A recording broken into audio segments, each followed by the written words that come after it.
జై తెలంగాణ, అన్ని పీడికలు జై తెలంగాణ, ఆదిలాబాద్ దత్తరిల్లాల జై తెలంగాణ, కేసీఆర్ గారి నాయకత్వం జై తెలంగాణ. గౌరవనీయులు పెద్దలు, మీ అందరి అభిమాన నాయకుడు, ఈరోజు ఆదిలాబాద్ పట్టణంలో జరుగుతున్న ఈ సమావేశంలో అధ్యక్షత వహిస్తున్న గౌరవ మాజీ మంత్రివర్యులు, సీనియర్ నాయకులు, ఒక సర్పంచ్ గా తన రాజకీయ జీవితాన్ని ప్రారంభించి మంత్రిగా కూడా పనిచేసి ఆదిలాబాద్ కి ఎన్నో రకాలుగా విశేషమైన సేవలు అందించిన గౌరవ పెద్దలు అన్న శ్రీ జోగు రామన్న గారు, గౌరవనీయులైన నియోజకవర్గ శాసనసభ్యులు మా సోదరుడు, మరి పట్టు వదలని విక్రమార్కుడిలాగా శాసనసభలో అడుగు పెట్టాలనుకున్నాడు. మరి మొన్న గోల్ కొట్టి బ్రహ్మాండంగా ఇవాళ కష్టకాలంలో కూడా పార్టీకి ధైర్యాన్ని ఇస్తూ పార్టీకి ఆదిలాబాద్ జిల్లాలో పెద్ద ఎత్తున కార్యకర్తలు కూడా అండగా ఉంటున్న మా సోదరుడు అనిల్ జాదవ్ గారు, గౌరవనీయులు పెద్దలు, మరి ఈ రోజు నిజానికి ఈ కార్యక్రమానికి హాజరు కావాల్సినప్పటికీ వాళ్ళ సోదరుడి అకాల మరణంతో ఈ కార్యక్రమంలో పాలు పంచుకోలేకపోతా ఉన్నా అని ఇప్పుడే నాకు ఇక్కడికి వచ్చేటప్పుడు ఒక 2 గంటల ముందు ఫోన్ చేసి, నేను ఇంత ఇంపార్టెంట్ సమావేశంలో పాల్గొనలేను, కానీ మా ఆసిఫాబాద్ వాళ్ళందరూ వచ్చినారు, నా కూతురు కూడా వచ్చింది, అందరూ కూడా వచ్చినారు అన్న, గుర్తు చేయండి, మా కార్యకర్తలందరికీ చెప్పండి అని చెప్పి నాకు ప్రత్యేకంగా మీకు నమస్కారం చెప్పమని కోరిన ఆసిఫాబాద్ ఎమ్మెల్యే గౌరవనీయులు సోదరి శ్రీమతి గోవా లక్ష్మి గారికి, అదేవిధంగా గౌరవనీయులైన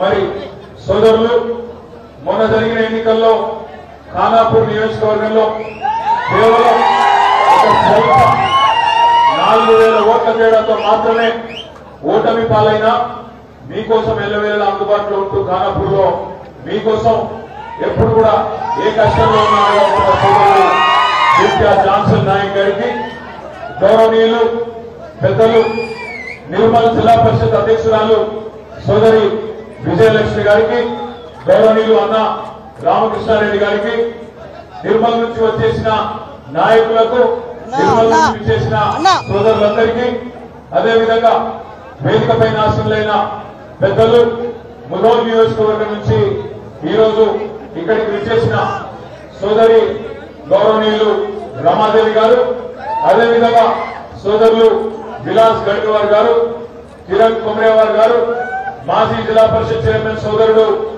లోలం శ్యామ్ సుందర్ గారు, వేదిక పైన ఉన్న గౌరవనీయులు డాక్టర్ సుభాష్ అన్న గారు, అదేవిధంగా మరి కాగజ్ నగర్ నుంచి విచ్చేసిన గౌరవ ఎమ్మెల్సీ విఠలన్న గారు,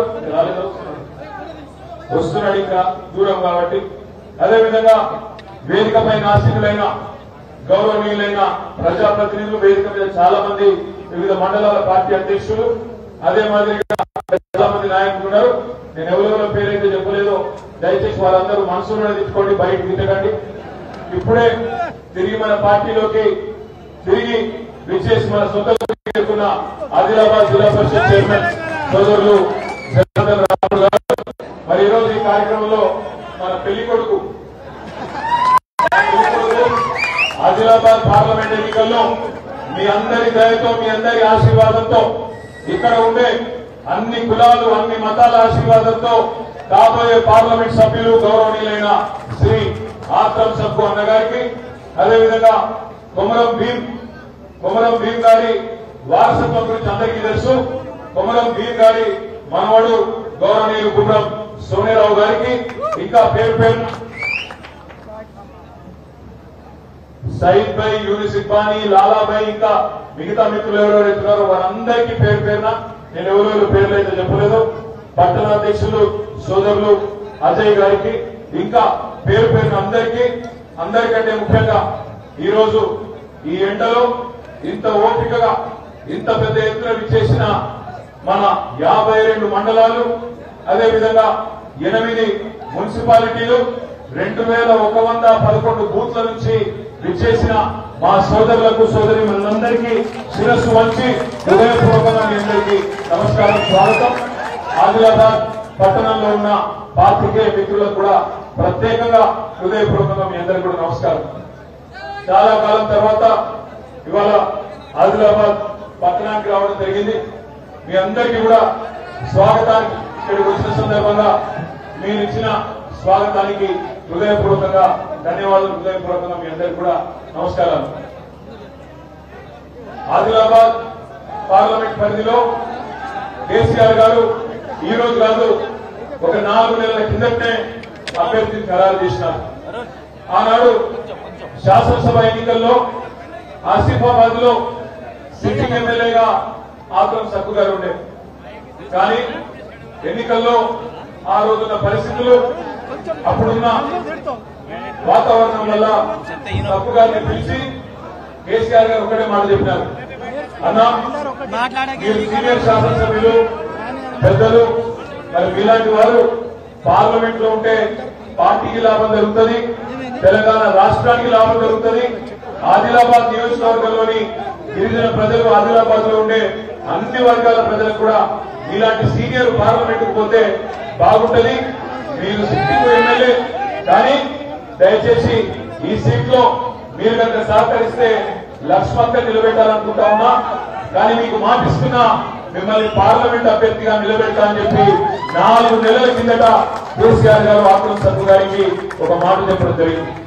ఇవాళ అధికారంలో లేకపోయినా కొంతమంది నాయకులు అక్కడ ఇక్కడ అధికారం పోగానే తమ తమ దారులు వెతుక్కుంటూ వదిలిపోయినా, ఇవాళ ఒక గిరిజన బిడ్డ, ఒక ఆదివాసీ బిడ్డ, ఒక టీచర్ గా తన ఉద్యోగ జీవితాన్ని ప్రారంభించి ఒక సామాన్యుడిగా రాజకీయాల్లో అడుగుపెట్టి సీనియర్ శాసనసభ్యుడిగా 2 సార్లు గెలిచి మరి మొన్న పార్టీ ఆదేశం మేరకు పక్కకు తప్పుకున్నా, ఇవాళ ఏ ప్రలోభాలకు లొంగకుండా, ఎవరు ఎన్ని చెప్పినా వినకుండా కష్టంలో కూడా నేనున్నా అంటూ ఈ రోజు పార్లమెంట్ అభ్యర్థిగా ముందుకు విచ్చేసిన ఆత్రం సక్కు గారికి ఒకసారి గట్టిగా చప్పట్లతో అభినందనలు చెప్పాలి.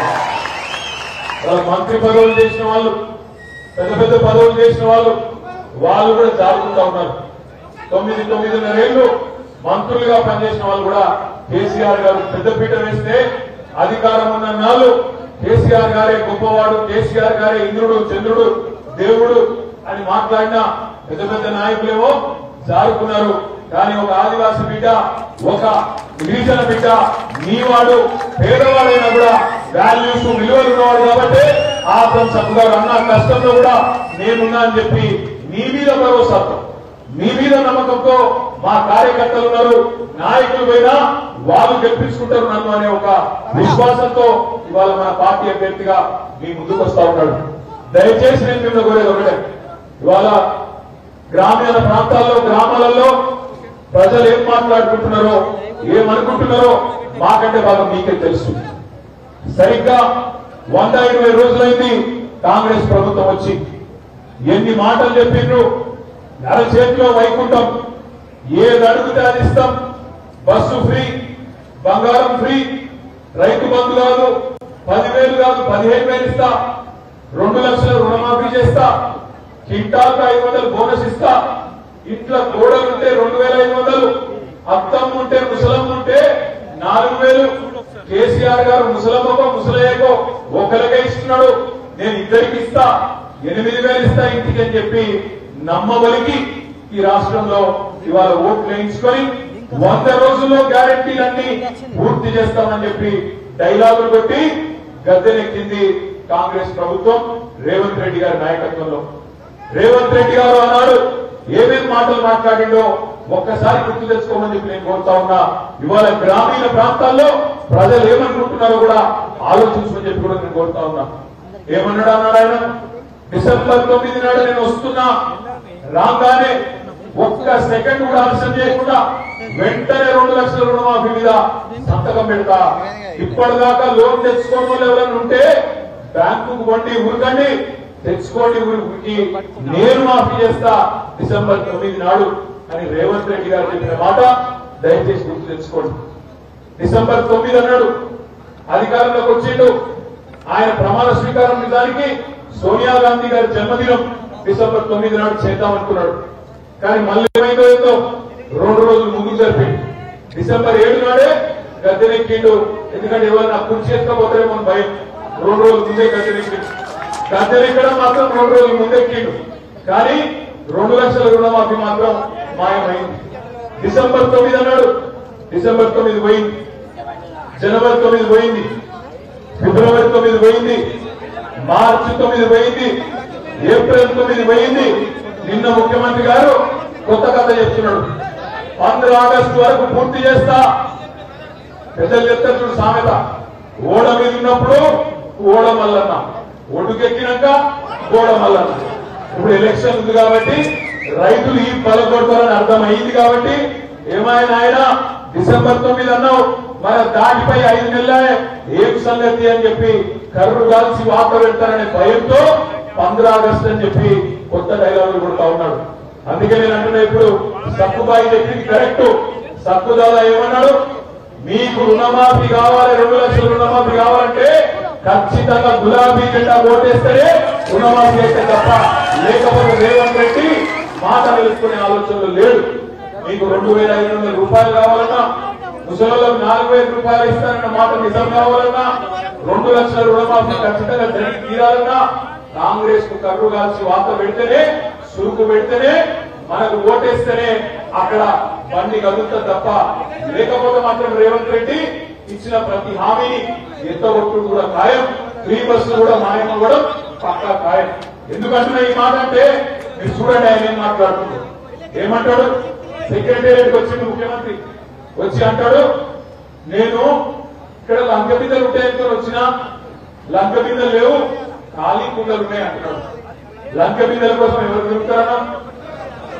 గడ్డపాలలు పట్టుకొని, తట్టపాలలు పట్టుకొని, నెత్తి మీద అర్ధరాత్రి తువ్వాలు కప్పుకొని, పాడుపడ్డ గడిలల్లా, పాడుపడ్డ బంగ్లాలల్లా, పాత పాత దేవాలయాలల్లా ఎవరు తిరుగుతాడు? ఎవరు? పచ్చి దొంగలు తిరుగుతారు. మరి ముఖ్యమంత్రి ఇదివరకు ఏం పని చేస్తున్నారో నాకు తెలియదు కానీ లంక బిందెలని మాట్లాడుతున్నాడు. ఒక ముఖ్యమంత్రి స్థాయిలో మాట్లాడవలసిన మాటలేనా? అదే విధంగా ఆయన మాట్లాడే మాటలంటే చాలా విచిత్రం. ఆయన మంత్రుడు ఏమైనా రేవంత్ రెడ్డి రైతు బంధు అన్నావు, రైతు బంధు 10,000 కేసీఆర్ పిచ్చమేస్తుండు, నేను రాగానే 15,000 ఇస్తా, రైతు భరోసా అన్నావు. ఏమైందయ్యా అంటే ఒక మంత్రి అంటాడు, వెంకటరెడ్డి అంటే ఆయన రైతు బంధు అడిగితే చెప్పు తీసుకొడతా అంటాడు. రైతు బంధు అడుగుతానట చెప్పు తీసుకొడతాడట. నేను అడుగుతా ఉన్న ఆదిలాబాద్ లో ఉండే రైతు బిడ్డలందరికీ, ఆదిలాబాద్ లో ఉండే గిరిజన బిడ్డలందరికీ కేసీఆర్ గారు ఉన్నప్పుడు 10 ఏళ్ల పాటు 70,000 కోట్ల రూపాయలు 70 లక్షల రైతుల ఖాతాల్లో మీరు ఒక్కసారి కూడా అడిగే అవసరం లేకుండా టింగు టింగు టింగు టింగు అని పట్టమాట యాదికులలా.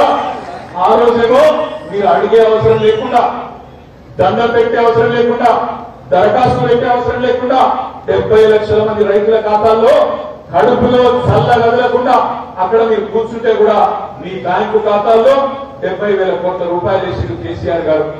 కానీ ఈ రోజు కాంగ్రెస్ నాయకులు రైతు బంధు అడిగితే చెప్పు తీసుకొడతామంటున్నారు. మరి రేపటి రోజున మే 13న రైతులు చెప్పులు తీసి కాంగ్రెస్ పార్టీకి బుద్ధి చెప్పాలని మాట ఆలోచించండి. కేసీఆర్ గారు ఉన్నప్పుడు ఎవ్వరు కూడా అడగవలసిన అవసరం లేకుండానే కరెంట్ మంచిగా వచ్చింది. కేసీఆర్ గారు ఉన్నప్పుడు టైంకు ఎరువులు, టైంకు విత్తనాలు, టైంకు రైతు బంధు, టైంకు కొనుగోలు కేంద్రాలు, మీరు అటు కొనుగోలు కాగానే పంట కొనగానే 10-20 రోజులలో మీ ఖాతాలలో పైసలు, కడుపు నిండా బ్రహ్మాండంగా నీళ్లు, ఎక్కడికక్కడ బోర్లు కూడా రివర్స్ లో దన్నేంత బ్రహ్మాండంగా భూగర్భ జలాలు. ఇది ఆనాటి పరిస్థితి. కాంగ్రెస్ వచ్చింది, కరువును తీసుకొని వచ్చింది. ఈ కాంగ్రెస్ పార్టీ వచ్చినాక, కాంగ్రెస్ ప్రభుత్వం వచ్చినాక గ్రామాలలో ఏం వాతావరణం ఉన్నదో, ఏం పరిస్థితి ఉన్నదో ఒక్కసారి ఆలోచించండి. కరెంటు చక్కకుండదు, మంచినీళ్ళ కోసైతున్నది. నేను మొన్న చూసిన ఆసిఫాబాద్ నియోజకవర్గంలో మిషన్ భగీరథ కూడా మనం మారుమూల తాండాలు, మారుమూల గిరిజన గూడెలలో కూడా ఇంటింటికి నల్లబెట్టి కేసీఆర్ గారు నీళ్ళు అందిస్తే ఆనాడు ఇదే విలేకరులు వార్తలు రాసేది. ప్రతి సంవత్సరం ఉండే ఏజెన్సీలో అంటు రోగాలు, మంచం పట్టిన మన్యం, అని ప్రతి వర్షాకాలంలో వార్తలు ఉండేది. ఎండాకాలం వచ్చిందంటే అతిసార వ్యాధి, వానాకాలం వచ్చిందంటే మంచం పట్టిన మన్యం, విష రోగాలు, అంటు రోగాలు, జ్వరాలు, ఇట్లా ప్రతిరోజు ప్రతి సంవత్సరం వార్తలు ఉండేది. కానీ ఎప్పుడైతే మిషన్ భగీరథ పూర్తయిందో, ఎప్పుడైతే ఇంటింటికి మంచినీళ్ళు ఇచ్చే బ్రహ్మాండమైన కార్యక్రమం పూర్తయిందో, గత 7-8 ఏళ్లుగా ఎన్నడూ కూడా ఈ వార్తలు మనం చూడలేదు. ఆడబిడ్డలు మళ్ళీ కుండలు బిందెలు పట్టుకొని వాగుల కాడికి ఇంకో ఎక్కడెక్కడ ఉండే నీళ్ల కాడికి ఇవాళ మళ్ళీ దేవులాడుకునే రోజులు కాంగ్రెస్ ప్రభుత్వం తెచ్చిన మాట వాస్తవమా కాదా గ్రామాలలో చర్చ పెట్టాలని చెప్పి మీకు విజ్ఞప్తి చేస్తా ఉన్నాం. కానీ తప్పు రేవంత్ రెడ్డిది కాదు. రేవంత్ రెడ్డి నిజానికి స్పష్టంగా చెప్పిండు. ఏం చెప్పిండు? ఎలక్షన్లకు ముందే చెప్పిండు. ప్రజలు మోసపోవాలనే కోరుకుంటారు, ప్రజలు మోసగాలనే నమ్ముతారు, మోసపోవాలనే కోరుకుంటారు. మరి వాళ్ళు కోరుకున్నప్పుడు మోసం చేయకపోతే మా తప్ప అవుతుంది అని చెప్పి నిజాయితీగా చెప్పి మరీ మోసం చేసిండు రేవంత్ రెడ్డి గారు. ఆయన తప్పు కాదు, కానీ మన తప్పే. ప్రజలకు మనం వాస్తవాలు చెప్పలేదు. 10 ఏళ్లలో ఏమేం పనులు చేసినామో ఈ రాష్ట్రంలో మనమే సరిగ్గా చెప్పుకోలేకపోయినాం. అత్యధికంగా భారతదేశంలో 10 ఏళ్లలో పిల్లలకు ప్రభుత్వ ఉద్యోగాలు ఇచ్చింది తెలంగాణ రాష్ట్ర ప్రభుత్వం కేసీఆర్ గారి నాయకత్వంలో. 1,60,283 మంది పిల్లలకు ప్రభుత్వ ఉద్యోగాలు ఇచ్చిన ప్రభుత్వం కేసీఆర్ గారి ప్రభుత్వం. మొన్న రేవంత్ రెడ్డి గారు ఇచ్చిన 32,000 ఉద్యోగ కాగితాలు కూడా మన ప్రభుత్వంలో ఇచ్చినవి తప్ప ఆయన ఇచ్చినవి కాదు. కానీ ఈ 2 లక్షల ఉద్యోగాలు ఇచ్చిన మన విషయాన్ని మన పిల్లలకు మనమే చెప్పుకోలేకపోయినాం. తాండాలలో, గూడాలలో అక్కడ జరిగే దుష్ప్రచారాన్ని సరిగా తిప్పి కొట్టలేకపోయినాం. నేను మీ అందరినీ ప్రార్థించేది ఒకటే, మనం కూడా మళ్ళీ తాండాలలో, గూడాలలో ఇది ఒక సప్పుదాల ఎలక్షన్ కాదు, ఆత్రం సప్పుగారి ఎలక్షన్ కాదు. ఇది పార్టీ ఎలక్షన్. నిలబడ్డది ఒక్క సప్పుదాల కావచ్చు, కానీ ఇది మనందరి ఎలక్షన్, మనందరి భవిష్యత్తుతోని, పార్టీ భవిష్యత్తుతోని ముడిపడి ఉన్న ఎలక్షన్ అనే మాట నేను మీకు గుర్తు చేస్తా ఉన్నా. 2111 బూతులలో ఉంటే మా అన్నలు, తమ్ముళ్ళు, అక్కలు, చెల్లెలు మీ అందరినీ నేను ప్రార్థిస్తా ఉన్నా. పార్లమెంట్ ఎలక్షన్ అయిపోగానే ఆగస్టులో మీ పంచాయతీ ఎలక్షన్లు వస్తాయి, ఎంపీటీసీ ఎలక్షన్లు వస్తాయి, జెడ్పీటీసీ ఎలక్షన్లు వస్తాయి, తర్వాత సొసైటీ ఎలక్షన్లు కూడా వస్తాయి. పార్లమెంట్ లో మనం కనుక గట్టిగా పట్టుబడితే ఇలా బ్రహ్మాండంగా ఆదిలాబాద్ పార్లమెంట్ లో గెలుపు అవకాశాలు మనకే ఉన్నాయి. ఇక్కడ ట్రయాంగిల్ పోటీ ఉంటది, త్రిముఖ పోటీ ఉంటది, పక్కాగా గెలిచే అవకాశాలు మనకు ఉన్నాయి. ఎందుకంటే ప్రజలు కోపం మీద ఉన్నారు, కాంగ్రెస్ ప్రభుత్వం మీద, బీజేపీ ప్రభుత్వం మీద తప్పకుండా మంట మీద ఉన్నారు. అందుకే మనం ప్రజలకు మొన్న జరిగిన మోసపు హామీలు, మొన్న ఇచ్చిన దొంగ హామీలు, వాళ్ళు మాట నిలబెట్టుకొని వైనాన్ని మనం విడమర్చి చెప్తే చాలు. గ్రామాల్లో పోదాం, పిల్లల్ని అడుగుదాం. రేవంత్ రెడ్డి అంటున్నాడు 32,000 ఉద్యోగాలు ఇచ్చినారని మాట్లాడుతున్నాడు రేవంత్ రెడ్డి, కాంగ్రెస్ వాళ్ళు.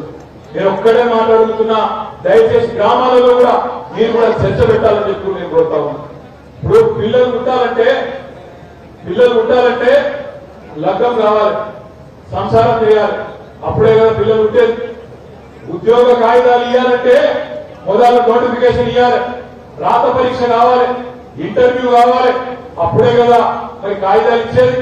మరి కాంగ్రెస్ ప్రభుత్వం వచ్చిన తర్వాత ఏమైనా నోటిఫికేషన్ ఇచ్చిండ్రా? ఒక్క నోటిఫికేషన్ ఇచ్చిండ్రా? ఇయ్యలేదు. మరి ఇవ్వకుండానే లగ్గం కాకుండానే పిల్లలు పుట్టినట్టు మరి ఇలా నోటిఫికేషన్ ఇవ్వకుండానే 32,000 ఉద్యోగాలు ఇచ్చినా చెప్పి రేవంత్ రెడ్డి, కాంగ్రెస్ వాళ్ళు డైలాగులు కొడుతుంటే, అబద్ధాలు చెప్తుంటే నిజానిజాలు చెప్పవలసిన బాధ్యత మన మీదనే ఉన్నది. పిల్లలకు చెప్పాలి. ఈ కాంగ్రెస్ వాళ్ళు ఎట్లా అంటే మంది కూర్చున్న బిడ్డలు కూడా మా బిడ్డలు అని చెప్పుకునే పాపం మాట గట్టిగా చెప్పాలి. మన ప్రభుత్వం ఇచ్చిన ఉద్యోగాలు దాదాపు 2 లక్షల ఉద్యోగాలు. ఆ ఉద్యోగాలకి ఇలా నాడు కోర్టులో చిన్న చిన్న సమస్యలుంటే వీళ్ళు వచ్చిన తర్వాత పరిష్కారం అయితే మేమిచ్చినామని చెప్పి డైలాగులు కొడతా ఉన్నారు. కాంగ్రెస్ ప్రభుత్వం ఒక మాట ఇచ్చింది తెలంగాణ యువతకు. ఒకటే సంవత్సరంలో గెలిచిన మొదటి సంవత్సరంలో 2 లక్షల ఉద్యోగాలు ఇస్తామని మాట ఇచ్చింది. అందుకే మనం ఏం చేయాలి? పిల్లలకు ఈ 30,000 ఆ 2 లక్షల ఖాతాలు రావు. మీరు ఇంకా తెలంగాణ పిల్లలకు ఈ సంవత్సరంలోనే 2 లక్షల ఉద్యోగాలు బాకీ ఉన్నారనే మాట గ్రామ గ్రామాన ప్రతి తాండాలో ప్రతి గూడెంలో పిల్లలకు చెప్పవలసిన మాట మన మీదనే ఉన్నది. ఆ బాధ్యత మన మీదనే ఉన్నది. తెలంగాణ యువతకు చెప్పాలి ఎంత మోసం చేస్తుందో కాంగ్రెస్ ప్రభుత్వం. ఆనాడు మనం ఉన్నప్పుడు ప్రభుత్వంలో టీఈటీ అనే పరీక్ష, టెట్ అనే పరీక్ష పెట్టినాం, టీచర్ ఎలిజిబిలిటీ టెస్ట్. దానికి ఆనాడు మనం పెట్టిన ఫీజు 400 రూపాయలు. కాంగ్రెస్ వాళ్ళు బాగా పెట్టినాడు, మీరు ఇంత ఫీజు పెడతారా, ఇంత పెడతారా, ఇంత ఎక్కువ పెడతారా, మేము వస్తే ఉచితంగా చేస్తామన్నారు. ఇలా మళ్ళీ టీఈటీ అని పెడితే ఎంత పెట్టింది తెలుసా? ఫీజు 2000 రూపాయలు. 400 మనం పెడితేనేమో తిట్టిండ్రు, ఫ్రీగా పరీక్షలు పెట్టుకున్నారు. ఈ రోజు మాత్రం 2000 రూపాయలు ఫీజు పెట్టింది. అది మాత్రమే కాదు, ఇవాళ కాంగ్రెస్ ప్రభుత్వం ఎంత పచ్చి మోస ప్రభుత్వం అంటే, ఆనాడు కేసీఆర్ గారు ఉన్నప్పుడు తెలంగాణ ప్రభుత్వంలో మనం డిఎస్సికి 5000 ఉద్యోగాలకు డిఎస్సికి నోటిఫికేషన్ ఇచ్చినాం. ఆ రోజు ఇదే రేవంత్ రెడ్డి పిసిసి ప్రెసిడెంట్ గా ఏమన్నాడు? ఇది దగా డిఎస్సి, ఇది మెగా డిఎస్సి కాదు. ప్రభుత్వంలో 25,000 ఖాళీలు ఉంటే 5,000కే ఎందుకు నోటిఫికేషన్ ఇస్తున్నాం అని చెప్పి ఆ రోజు మాట్లాడింది ఇదే రేవంత్ రెడ్డి. ఈ రోజు మరి ఆయన నోటిఫికేషన్ ఇచ్చిండు. ఎంతమందితో ఇచ్చిండు? మనం ఇచ్చిన 5,000కు ఇంకొక 5,000 కలిపి 10,000 ఉద్యోగాలతో నోటిఫికేషన్ ఇచ్చిండు. మరి ఇది దగా డిఎస్సి కాదా? తెలంగాణ పిల్లల్ని మనం అడగొద్దా? ఇవన్నీ కూడా చెప్పాలి. టీఈటీ విషయంలో మోసం, డిఎస్సి విషయంలో మోసం, గ్రూప్ 1 ఉద్యోగాలు. ఆ రోజు మనం 500 ఉద్యోగాలకు నోటిఫికేషన్ ఇస్తే మన ప్రభుత్వంలో ఇదే రేవంత్ రెడ్డి ప్రతి ఊరికి పోయి, ప్రతి తాండాకి పోయి, ప్రతి గూడానికి పోయి 500 ఉంటాయా, దాదాపు 2000 ఉద్యోగాలు ఉంటాయి గ్రూప్ 1లో, అన్నిటికీ ఇవ్వాలన్నాడు. మరి ఆయన ఏం చేసి వచ్చినాక 500కు ఇంకొక 60 కలిపి 560తోని నోటిఫికేషన్ విడుదల చేసింది. అంటే మాటలేమో ఆకాశంలో, చేతలు మాత్రం మళ్ళీ పాతాళంలో అనే విధంగా ఇలా పచ్చి మోసం చేస్తున్నది తెలంగాణ యువతను ఈ కాంగ్రెస్ ప్రభుత్వం అనే మాట గ్రామ గ్రామాన చెప్పవలసిన విషయం మన మీద. మనం ఎందుకు చెప్తున్నాం కానీ పిల్లలకేమో ఉద్యోగాలు ఇచ్చి చెప్పుకోలేదు, ఉద్యోగులకేమో మొత్తం భారతదేశంలోనే అత్యధికంగా జీతాలు ఇచ్చే రాష్ట్రం ఏదైనా ఉంది అంటే తెలంగాణ రాష్ట్రం. 73% ఉపాధ్యాయులకు, ఉద్యోగులకు జీతాలు పెంచి బ్రహ్మాండంగా 2 బీఆర్సీలు ఇచ్చి వాళ్ళని కడుపులో పెట్టుకొని చూసుకొని మీకు మాత్రం ఉన్నది పేగు బంధం. ఉద్యోగులు ప్రభుత్వ బంధం కాదు, ఇది పేగు బంధం. ఉద్యోగ టైం నుంచి మీరు మాతో కలిసినారు, సకల జనుల సమ్మెలో కలిసినారు, అన్ని రకాలుగా మీరు మాకు అండగా ఉన్నారు. కాబట్టి సెంట్రల్ గవర్నమెంట్ ఉద్యోగుల కంటే, కేంద్ర ప్రభుత్వ ఉద్యోగుల కంటే మీకు ఎక్కువ జీతం ఇస్తా అని చెప్పిన మాటను నిలబెట్టుకున్న నాయకుడు కేసీఆర్ గారు. ఉద్యోగులకు జీతాలేమో అత్యధికంగా ఇచ్చినాం, కానీ వాళ్ళ మనసు కూడా గెలుచుకోలేకపోయినాం. ఎందుకు? జీతాలు టైంకి పడలేదనే ఒక బదనాం. కరోనా తర్వాత కొంత ఆర్థిక సంక్షోభం వచ్చిన తర్వాత రైతు బంధాలకు, సంక్షేమ కార్యక్రమాలు, కళ్యాణ లక్ష్మి, షాదీ ముబారకు, ఇట్లాంటి ఆసరా పెన్షన్లు ఇవి ఆగొద్దని చెప్పి అవసరమైతే ఉద్యోగులకు 4-5 రోజులు ఆలస్యం ఇచ్చినా నడుస్తుంది, పేదవాళ్ళని కడుపులో పెట్టుకొని చూసుకోవాలనే ఉద్దేశంతో కేసీఆర్ గారు ఆ నిర్ణయం తీసుకున్నారు తప్ప ఉద్యోగుల మీద కోపంతోనో, ఉపాధ్యాయుల మీద పగతోనో కానీ కాదు. మనకు వాళ్ళతో ఉన్నది పేగుబంధమైనప్పటికీ, దేశంలోనే అత్యధికంగా జీతాలు ఇస్తున్నప్పటికీ చెప్పుకోలేక, వివరించి వాళ్ళని ఉద్రేకించుకోలేక వాళ్ళని కూడా దూరం చేసుకున్నాం. ఎందుకు చెప్తా ఉన్నా అంటే వీళ్ళనే మళ్ళీ మనం తిరిగి కలవాలి, యువకులను కలవాలా, ఉద్యోగులను కలవాలా, మన గిరిజన సోదరులను కలవాలి, లంబాడా సోదరులు, అదేవిధంగా మన ఆదివాసీ సోదరులు, వాళ్ళందరికీ మన ప్రభుత్వం ఉన్నప్పుడు 6% రిజర్వేషన్ 10% పెంచుకున్నాం. తాండాలను, గూడాలను గ్రామ పంచాయతీ చేసుకున్నాం, పోడు భూములకు పట్టాలు ఇచ్చుకున్నాం, శివరాం జయంతిని అధికారికంగా జరుపుకున్నాం. బ్రహ్మాండంగా మరి గిరిజనుల ఆత్మగౌరవాన్ని ఆనాడు కొమరం భీం గారు జల్ జంగల్ జమీన్ అంటే దాన్ని ఆచరణలో చేసి చూపెట్టిన నాయకుడు మన నాయకుడు కేసీఆర్ గారు. ఇంటింటికి నీళ్లు ఇచ్చినా, ప్రతి ఎకరానికి సాగునీరు ఇచ్చే ప్రయత్నం చేసినా, గిరిజనులకు పోడు భూముల మీద పట్టాలిచ్చి హక్కులు ఇచ్చినా, అదేవిధంగా హరితహారం కార్యక్రమంతో జంగల్ను కూడా కాపాడినా, ఇవన్నీ చేసింది కేసీఆర్. కొమరం భీం ఆశయాలను నిజంగా ప్రభుత్వంలో ఉండి బ్రహ్మాండంగా ముందుకు తీసుకొని పోయింది కేసీఆర్. గతంలో కొమరం భీం గారిని ఆనాటి ప్రభుత్వాలు పట్టించుకోలేదు, గుర్తించలేదు. కానీ మన ప్రభుత్వం వచ్చిన తర్వాత జోడెన్ ఘాట్ లో బ్రహ్మాండంగా వారి కోసం ఒక స్మారక మ్యూజియం నిర్మాణం చేసినాం. జోడన్ ఘాట్ లో స్వయంగా ఆనాడు మేమందరం కూడా రాష్ట్రంలో మంత్రులు ముఖ్యమంత్రి గారు అందరం కూడా వచ్చి కొమరం భీం గారి జయంతిని గాని వర్ధంతిని గాని అధికారికంగా తెలిపి వారికి నిజమైన నివాళులు అర్పించింది తెలంగాణ ప్రభుత్వం కేసీఆర్ గారి నాయకత్వంలో. కొత్తగా ఆసిఫాబాద్ జిల్లాను ఏర్పాటు చేసి ఆ జిల్లాకు కూడా కొమరం భీం గారి పేరు పెట్టి ఇవాళ ఆయన ఆశయాలకు నిజమైన వారసులుగా నిలిచింది టిఆర్ఎస్ ప్రభుత్వం అనే మాట నేను మీకు గుర్తు చేస్తా ఉన్నా. అదే కాంగ్రెస్ వాళ్ళు సిగ్గు లేకుండా ఆనాడు ఇంద్రవెల్లిలో కాల్చి చంపిందే వీళ్ళు, ఆనాడు ఇంద్రవెల్లిలో కాల్చి చంపిందే కాంగ్రెస్ ప్రభుత్వం. అదే ఇంద్రవెల్లికి వస్తాడు రేవంత్ రెడ్డి, అదే ఇంద్రవెల్లికి వస్తారు కాంగ్రెస్ నాయకులు సిగ్గు లేకుండా, కనీసం మాటల్లో నిజాయితీ లేకుండా, ఇప్పటి వరకు ఎవరైతే అమరవీరులైనారో వారికి కనీసం క్షమాపణ కూడా చెప్పకుండా, సిగ్గు లేకుండా, మానం లేకుండా ఇవాళ మళ్ళొక్కసారి గిరిజనులను మోసం చేసే ప్రయత్నం చేస్తున్నది కాంగ్రెస్ పార్టీ అనే మాట కూడా నేను గుర్తు చేస్తా ఉన్నాను. ఇవన్నీ మనమే చెప్పాలా, ప్రతి బూత్ లో చర్చ పెట్టాలా, ప్రతి ఊర్లో చర్చ పెట్టాలా, ప్రతి కాడ కూడా ఈ సమస్యల గురించి మనమే మాట్లాడాలి. దయచేసినట్టుగా కోరేది ఒకటే, కాంగ్రెస్ ప్రభుత్వం మీద ప్రజలకున్న భ్రమలన్నీ తొలగిపోయినాయి. ప్రజలు ఎదురు చూస్తున్నారు, ఎప్పుడు సందర్భం వస్తుందా మే 13 నాడు ఎట్లా కర్రు కాల్చి వాత పెట్టాలన్నా, ఎట్లా మళ్ళొక్కసారి గులాబీ జెండా ఎగరేసి ఆత్రం సత్తు గారిని గెలిపించి కేసీఆర్ గారిని తిరిగి బ్రహ్మాండంగా మళ్ళొక్కసారి ఈ పార్టీకి తిరుగులేదు అనే విధంగా ఎట్లా మద్దతు ఇవ్వాలన్న దాని మీద ప్రజలు దృఢంగా ఉన్నారు. కానీ నాయకులే అక్కడక్కడ పెద్ద పెద్ద పదవులు చేసిన నాయకులు కూడా జబర్దారీస్ మారిపోతా ఉన్నారు. వాళ్ళకు కూడా బిడ్డ విజ్ఞప్తి చేస్తా ఉన్నా, అధికారం శాశ్వతం కాదు, అధికారం శాశ్వతం కాదు, పోయింది అధికారం మాత్రమే. కార్యకర్తల్లో పోరాట పటిమ ఎంత మాత్రం తగ్గలేదు, కార్యకర్తల్లో పోరాట పటిమ తగ్గలేదు. నాయకులు పదవుల కోసం పైరుల కోసం పార్టీలు మారుతుండొచ్చు, అధికారం ఎన్నికలు వస్తుండొచ్చు, కానీ గ్రామాల్లో కార్యకర్తలు మాత్రం గట్టిగా ఉన్నారు. రేపు మళ్ళీ స్థానిక సంస్థల్లో కూడా మళ్ళీ రేపటి రోజున పంచాయతీ ఎన్నిక కానీ, మున్సిపల్ కౌన్సిల్ ఎన్నిక కానీ, రేపటి రోజున జెడ్పీటీసీ ఎలక్షన్ కానీ, సొసైటీ ఎలక్షన్ కానీ ఎగిరేది గులాబీ జెండానే. గ్రామంలో మరొకసారి గాలికి బల్పం కట్టుకొని మీరు సక్కుదాల కోసం ఈ రోజు మీరు పనిచేస్తే రేపటి రోజున మేమందరం కలిసి మీకోసం గ్రామాలు ఎందుకంటే ఎక్కడ కోల్పోయిన దాన్ని అక్కడనే ఎత్తుకోవాలి, ఎక్కడ పోగొట్టుకున్నామో అక్కడనే ఎత్తుకోవాలి. ఆదిలాబాద్ లో 10 సీట్లుంటే 2 సీట్లు మనకు వచ్చినాయి, 8 సీట్లు మనకు రాలేదు. ఇలా 8 సీట్లు కూడా తిరిగి మళ్ళా ఎట్లా సాధించుకోవాలా, ఏం నష్టం జరిగింది, ఎక్కడెక్కడ ఏ కారణాల చేత ఓడిపోయినామో వెతుక్కోవాలి. వెతుక్కొని తిరిగి మళ్ళీ పూర్వ వైభవం సాధించుకునే దిశగా పెట్టుకోవాలి. వాళ్ళ రాష్ట్రంలో ప్రజలు అంటూ ఉన్నారు, నిజంగా ఈయన ముఖ్యమంత్రిలా ఉన్నాడా, రేవంత్ రెడ్డిని చూస్తుంటే ముఖ్యమంత్రిని చూసినట్టు అనిపిస్తలేదు, ఇంకా ప్రతిపక్షంలో ఉండే ఒక ఐరావేల నాయకుడిలాగా, ఒక దారిన పోయే నాయకుడిలాగా చిల్లర మాటలు మాట్లాడుతున్నాడు అనే మాట గ్రామాన్ని అనుకుంటా ఉన్నారు. ఏం మాట్లాడుతున్నాడు ఆయన,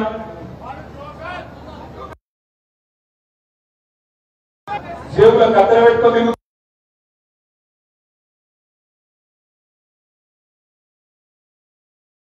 మెడలేసుకుంటాడే, నువ్వు ముఖ్యమంత్రిగా పోటీ కొట్టడం నాకు అర్థం కాదు. జేబులు మెడలేసుకుంటా అంటాడు, ఇంకేమంటాడు, మానవ బాంబునైతే అంటాడు, ప్రభుత్వాన్ని కూలగొట్టే ప్రయత్నం చేస్తున్నట్టాడు. అయ్యా రేవంత్ రెడ్డి గారు, నీ ప్రభుత్వం కూలగొట్టే కర్మ మాకేం లేదు, నీ ప్రభుత్వం కూలగొట్టే కర్మ మాకేం లేదు, మాకేం తొందర లేదు. ప్రజలు మాకు 10 ఏళ్ళ అవకాశం ఇచ్చినారు, 10 ఏళ్ళు ప్రభుత్వంలో ఉన్నాం. తప్పకుండా రాబోయే 5 ఏళ్ళు కూడా నువ్వు నడుపు ప్రభుత్వాన్ని మేము వద్దట్టలేదు. 5 ఏళ్ళు నడుపు, ప్రజలకు ఇచ్చిన 420 హామీలు ఏవైతున్నాయో ఆ 420 హామీలు అవసరం వచ్చిన అందరికీ 420 హామీలు చూపెట్టండి. అందరికి రాలే, గ్రామాలకు కూడా ఇస్తాం. తప్పకుండా ఆ 420 హామీలను కూడా తప్పకుండా ఎండగడతాం. 5 ఏళ్ళు నీ ప్రభుత్వం ఉండాలి, ఉండి ఈ 420 హామీలు ప్రజలకు ఏవైతే ఇచ్చినావో అవన్నీ నిలబెట్టాలని చెప్పి కూడా నేను కోరుతా ఉన్నా. ఇంకొక మాట కూడా మిత్రులందరికీ, అధికారం ఇవాళ కొంతమందిని ఆకర్షిస్తుండొచ్చు, కొంతమంది పెద్ద పెద్ద నాయకులు అక్కడ అధికారంలో ఉండే వాళ్ళ ప్రాపకం కోసం పోతుండొచ్చు. ముదుల్లో పోయిండ్రు, నిర్మల్లో పోయిండ్రు, కాగజ్ నగర్ లో పోయిండ్రు, వచ్చిండ్రు, అధికారం రాగానే మన కాడికి అధికారం పోగానే వెళ్ళిపోయింది. ఏం పర్వాలేదు, వాళ్ళ గురించి మీరు పర్వ చేయకండి. వీళ్ళు ఉద్యోగంలో కూడా ఎవరు లేరు. ఆనాడు తెలంగాణ ఉద్యమం జరిగినప్పుడు ఆ రోజు మీరే, మళ్ళా ఇయ్యాల ఉన్నది మీరే. ఎవరైతే చిక్కటి నాయకులు, చిక్కటి కార్యకర్తలున్నారో వాళ్ళే మిగిలినరు. వాళ్ళనే వేసుకొని మళ్ళా కూలగొడదాం. తప్పకుండా చలిచీమలు ఒకటే ఎట్లయితే భయంకరమైన బలమైన సర్పానికి వచ్చినాయో అదే పద్ధతుల్లో ఈ కాంగ్రెస్ అనే విష సర్పాన్ని కూడా ఇదే గులాబీ జెండా కప్పుకున్న చలిచీమలే రేపు ఆదిలాబాద్ పార్లమెంట్ లో కూడా కొడతాయని మాట రుజువు చేయాల్సిన బాధ్యత మన మీద ఉన్నది. ఇంకొక మాట కూడా మీరు ఆలోచించండి. आदिलाबाद में जितने भी हमारे भाई है, बहन है, आप तमाम भाइयों से बहनों से मैं एक चीज पूछना चाहता हूं। आज जब से कांग्रेस की हुकूमत बनी तेलंगाना में, आप एक मिनट के लिए सोचिए, ये आदमी जो आज हुकूमत में चीफ मिनिस्टर की गद्दी पे बैठा रेवंत रेड्डी, ये किसके लिए काम कर रहा? ये राहुल गांधी के लिए काम कर रहा है कि नरेंद्र मोदी जी के लिए काम कर रहा है? आप एक मिनट के लिए सोचिए, आप सोचिए, गौर करिए क्या हो रहा है। ऊपर राहुल गांधी कहीं ऊपर चल रहे हैं, वहां पे उत्तर प्रदेश में, झारखंड में। क्या बोल रहे राहुल गांधी ये बोलते हैं कि चौकीदार चोर है, चौकीदार चोर है। चौकीदार टेबल रेवंत गांधी भाई चौकीदार चोर है नहीं राहुल गांधी अंटाడు. మోడీ దొంగ అంటాడు రాహుల్ గాంధీ. నేను అంటే రాహుల్ గాంధీ అంటాడు. రాహుల్ గాంధీ ఏమో చౌకీదార్ చోర్ హై అంటాడు. రేవంత్ రెడ్డి ఏమంటాడు ఇద్దరు వెళ్ళికొచ్చి, ये चोर नहीं है हमारे बड़े भाई है। नरेंद्र मोदी आदिलाबाद में इंदरवेली में हमारे बड़े भाई है, चोर नहीं है, बहुत अच्छे इंसान है हमारे बड़े भाई। అదే విధంగా రాహుల్ గాంధీ ఏమో అక్కడ అంటాడు అదాని ఫ్రాడ్ హై అంటాడు, అదాని పచ్చి మోసగాడు అంటాడు. रेवंत रेड्डी ఏమంటాడు अदानी फ्रॉड नहीं है, अदानी हमारे फ्रेंड है, बहुत अच्छे दोस्त है, हम गले मिलते हैं, अलग बलय करते हैं और अदानी के इन्वेस्टमेंट तेलंगाना में वेलकम करते हैं। ఇది रेवंत रेड्डी. राहुल गांधी अंटाడు गुजरात मॉडल फेक मॉडल है, बकवास मॉडल है, वहां पे कुछ काम नहीं हुआ, गुजरात एक गोलमाल है, राहुल गांधी अंटाడు. रेवंत रेड्डी ఏమంటాడు आदिलाबाद ला, नहीं तेलंगाना मॉडल ठीक नहीं है, हम भी जाएंगे गुजरात मॉडल के रास्ते पे, మేము కూడా గుజరాత్ మోడల్ నే పోతామని చెప్పి రేవంత్ రెడ్డి మాట్లాడతాడు. రాహుల్ గాంధీ ఢిల్లీలో అంటాడు लिकर स्कैम नहीं है, कुछ नहीं है, अरविंद केजरीवाल को गिरफ्तार करना नाइंसाफी है, అన్యాయం, लिकर स्कैम లేదు, మన్ను లేదు, అరవింద్ కేజ్రీవాల్ లోపలేసుడు అన్యాయమని రాహుల్ గాంధీ స్పీచ్ కొడతాడు. ఇక్కడున్న కాంగ్రెస్ వాడు ఏమంటాడు రేవంత్ రెడ్డి లిక్కర్ స్కామ్ అయ్యింది, కవితమ్మను అరెస్ట్ చేసుడు కరెక్టే అని ఈయన మాట్లాడతాడు. అందుకే నేను అడుగుతున్నా మిత్రులారా, ఈయన ఎవరి కోసం పనిచేస్తున్నాడు రేవంత్ రెడ్డి? ये आदमी किसके लिए काम कर रहा? ये मोदी के रास्ते पे जा रहा या राहुल गांधी के रास्ते पे जा रहा? ये आप गौर करो. నేను ఇవాళ చెప్తే మీకు ఎక్కువ చెప్తుండేమో అనిపిస్తుంది కానీ రాసి పెట్టుకోండి. పార్లమెంట్ ఎన్నికల తర్వాత తెలంగాణలో కూడా తప్పకుండా రాజకీయంగా చాలా మార్పులు జరుగుతాయి. అందులో ముఖ్యమైన మార్పు అతిపెద్ద మార్పు ఏంటంటే నెంబర్ 1 జంపింగ్ స్టార్ ఎవరంటే ఇదే రేవంత్ రెడ్డి బీజేపీకి చేస్తాడు. గుర్తుపెట్టుకోవాలనే మాట నేను విజ్ఞప్తి చేస్తా ఉన్నా. వచ్చిన ఒక 25-30 మంది ఎమ్మెల్యేలను తీసుకొని ఎక్కడ కేసులు పెడతారో ఏం చేస్తారో అనే భయంతో ఫస్ట్ జంప్ అయ్యే మనిషే రేవంత్ రెడ్డి. అందుకే మీరు చూడండి, నిన్నగా మొన్న ఒకటి ఢిల్లీలో ఒక టీవీ షో పోయిండు. ఆ టీవీ షో ఆప్కి అదాలత్ పోతే అక్కడ కొంతమంది పిల్లల్ని అడిగిండు, మీరందరూ మొదటిసారి ఓటేస్తున్నారు, ఎవరికి ఓటేస్తారని అడిగిండు. అడిగితే వాళ్ళు ఎవరో కొంతమంది పొలాలు బీజేపీ వాళ్ళు తెచ్చిపెట్టినట్టున్నారు అన్న పాపం. తెచ్చిపెట్టే వాళ్ళు మేము మోడీ కోటేస్తామన్నారు. కాంగ్రెస్ వాడు ముఖ్యమంత్రి, ఆ పిల్లగాడేమో మోడీ కోటేస్తాడు. ఏం చెప్పాలి? అరే తప్పు చేస్తున్నారు పోయి మోడీ కోటేస్తూ ముంచుతాడని చెప్పాలా లేదా? రేవంత్ రెడ్డి ఏమన్నాడు? ఎరికేనా వేసుకోండి మోడీ, దాదాపు మోడీకో. కాంగ్రెస్ లో ఉన్నాడా, బీజేపీలో ఉన్నాడా, రాహుల్ గాంధీ మనిషా, మోడీ మనిషా? ఆలోచించుండ్రి, జర ఆలోచించి సోచాయించి కన్ఫ్యూజ్ కాకుండా, ఆగం కాకుండా మా మైనారిటీ సోదరులు అందరూ కూడా జాగ్రత్తగా ఓటేయాలి. ఇదే ఫాల్తుగాలు కాంగ్రెస్ వాళ్ళు ఏమన్నారు అసెంబ్లీ ఎలక్షన్ అప్పుడు?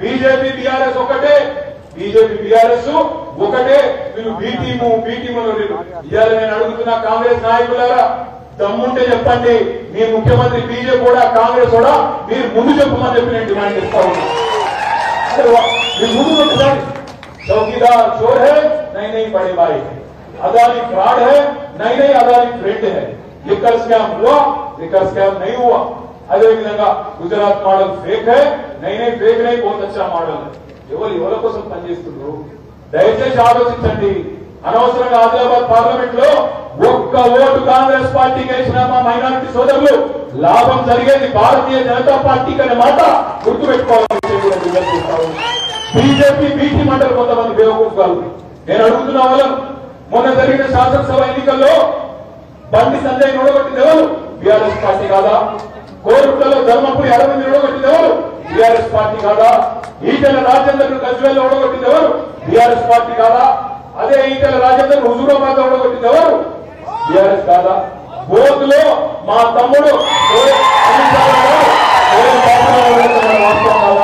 మరి బీజేపీలో ఉండే 30 మార్కాలను 32 మార్కాలను ఓడగొట్టిందే బీఆర్ఎస్ అయితే మేము వాళ్ళకు బీటీ మెట్లయితారు సన్నాసులారా అనే మాట కాంగ్రెస్ పార్టీ ఒక్కొక్క మాట కూడా ఇక్కడ ఉన్న మా తమ్ములను అందలను ఇక్కడికి వచ్చిన మా నాయకులను నేను అడుగుతా ఉన్నా డేంజర్ నిజంగా చెప్పాలంటే దేశం ఉన్నది బీజేపీతోనే ఉన్నది అందులో ఏం అనుమానం కూడా అవసరం లేదు మీరు చూడు రేపు మాట్లాడుతున్నారు బీజేపీలు కుల్లా మాట్లాడుతున్నారు వాళ్ళు ఉత్తరప్రదేశ్ లో ఒక ఎంపీ కర్ణాటకలో మరొక ఎంపీ మధ్యప్రదేశ్ లో మరొక బీజేపీ క్యాండిడేట్ ఓపెన్ గా స్పీచ్లలో చెప్తున్నారు మాకు రేపటి రోజున 3/2 మెజారిటీ వస్తే రాజ్యాంగమే మార్చేస్తాం రిజర్వేషన్లు తీసేస్తాం ఎస్సీ ఎస్టీ రిజర్వేషన్లు అనేవి తీసి పారేస్తామని చెప్పి ఇలా భారతీయ జనతా పార్టీ చెప్తున్నది ఇది వాస్తవమా కాదా మీరే ఆలోచన చేయాలి భారతీయ జనతా పార్టీ అలా కుల్లా చెప్తున్నది వాళ్ళ అభ్యర్థులు రాజ్యాంగం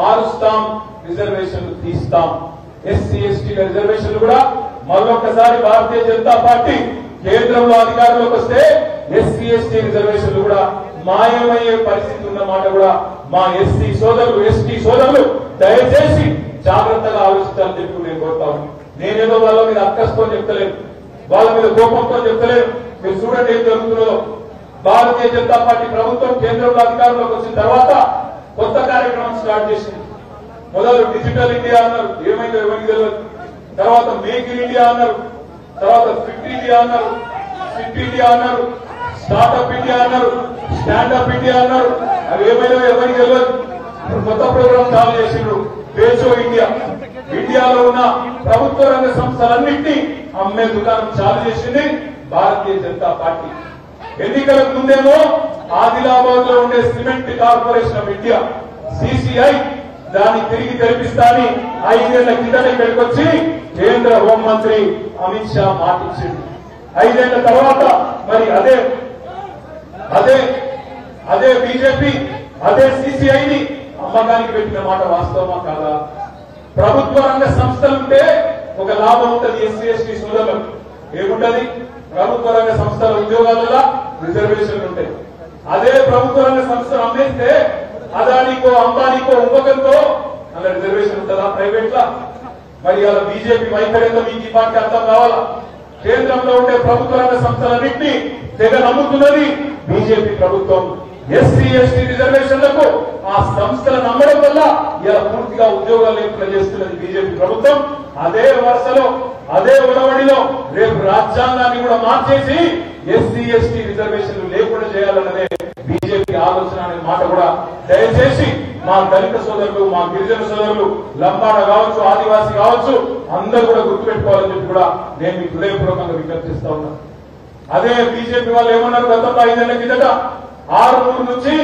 ఆదిలాబాద్ రైలు తీసుకొస్తాం ఆదిలాబాద్ లో 2000 ఎకరాలు ఉన్నది ఎయిర్పోర్ట్ పెట్టేందుకు అవకాశం ఉన్నది నాగ్పూర్ కూడా దగ్గరనే ఉన్నది ఇక్కడ కూడా ఎయిర్పోర్ట్ పెట్టమన్నారు ఎందుకు వేయాలి మరి బీజేపీ కోర్టు ఏ కారణం చేత వేయాలి బీజేపీ కోర్టు సిసిఐ తెలిపినందుక ఎయిర్పోర్ట్ పెట్టనందుక ఆదిలాబాద్ నుంచి ఆర్మూర్కు రైలు చేయనందుక లేదా ఈ దేశంలో మొత్తం పేరు మీద మంటలు పెడుతున్నందుక ఎందుకు వేయాలి బీజేపీ కోర్టు ఒక ఆయన ఉన్నాడు కరీంనగర్ లో బండి సంజయ్ ఆయన అంటాడు దేవుడయ్యా దేవుడు మోడీ అంటాడు ఎవరు దేవుడు ఎవరికి దేవుడు మోడీ? జీవెక్కించి తొక్కించిన రైతులకు దేవుడా? నువ్వే కదా, నీ ప్రభుత్వమే కదా. జీవులెక్కించి రైతులను చంపింది నీ ప్రభుత్వం కాదా? వాళ్ళకు దేవుడా? లేదా మా తమ్ములకు, మా రైతులకు, మా తమ్ములకు, మా మహిళలకు 400 రూపాయల సిలిండర్ను 1200 చేసినందుకు మహిళలకు దేవుడా? లేదా 60 రూపాయలున్న డీజిల్ 95 రూపాయలు చేసినందుకు రైతులకు దేవుడా? 70 రూపాయలున్న పెట్రోల్ ను 110 రూపాయలు చేసినందుకు మా తమ్ములకు దేవుడా? 2 కోట్ల ఉద్యోగాలు ఇస్తానని చెప్పి సంవత్సరానికి 10 ఏళ్లలో ఇవాళ 20 లక్షల ఉద్యోగాలు కూడా ఇవ్వకుండా 20 కోట్ల ఉద్యోగాలు ఇస్తానని చెప్పి 20 లక్షలు కూడా ఉద్యోగాలు కూడా ఇవ్వనందుకు మా యువకులకు దోస్తా యువలకు దేవుడు? తెలంగాణకు ఒక్క మెడికల్ కాలేజ్ ఇయ్యలేదు, ఒక్క నవోదయ పాఠశాల ఇయ్యలేదు. కాజీపేటలో కోచ్ ఫ్యాక్టరీ పెట్టమన్నారు, ఆదిలాబాద్ లో సిసిఐ అన్నారు, బయ్యారంలో ఉప్పు కర్మాగారం అన్నారు, తెలంగాణ ప్రాజెక్టులకు జాతీయ హోదా ఇస్తామన్నారు.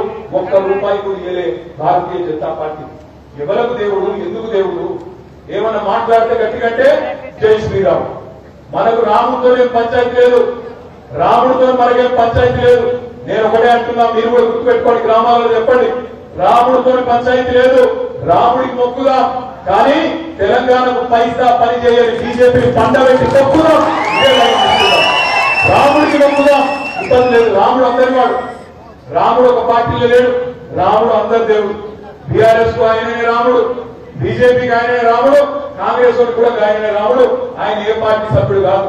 రాముడికి మొక్కుదాం, తెలంగాణకు ఆదిలాబాద్ కు పైసా పని చేయని బీజేపీని పండబెట్టి తొక్కుదా. ఆ విషయంలో ఆలోచన కూడా అవుతుందని మాట్లాడి విజ్ఞప్తి చేస్తా ఉన్నా. దయచేసి నేను ఇలా కోరేది ఒకటి, చివరిగా ఒక్క మాట నేను చెప్పి ముగిస్తాను. 2026లో భారతదేశం మొత్తం డీలిమిటేషన్ జరగబోతా ఉంది. డీలిమిటేషన్ అంటే ఏంటి? కొత్తగా రాష్ట్ర నియోజకవర్గాల పునర్విభజన. ఇటు శాసనసభ నియోజకవర్గాలు పెరుగుతాయి, పార్లమెంటు నియోజకవర్గాలు కూడా లెక్క ప్రకారం అయితే పెరగాలి. కానీ మొన్న మధ్యనే కేంద్ర ప్రభుత్వం ఆలోచన కొంతమంది విలేకరులు పత్రికలలో రాశారు. వాళ్ళు ఏమంటారంటే 1980లో 70లో ఆనాడు భారతదేశ జనాభా విపరీతంగా పెరుగుతా పోతున్నది, కాబట్టి ఫ్యామిలీ ప్లానింగ్ చేసుకోవాలి. మాకిద్దరు మేమిద్దరు, మాకిద్దరు మేమిద్దరు మాకిద్దరు, ఈ స్లోగన్ తోని ఆనాడు కుటుంబ నియంత్రణ అని చెప్పి బాగా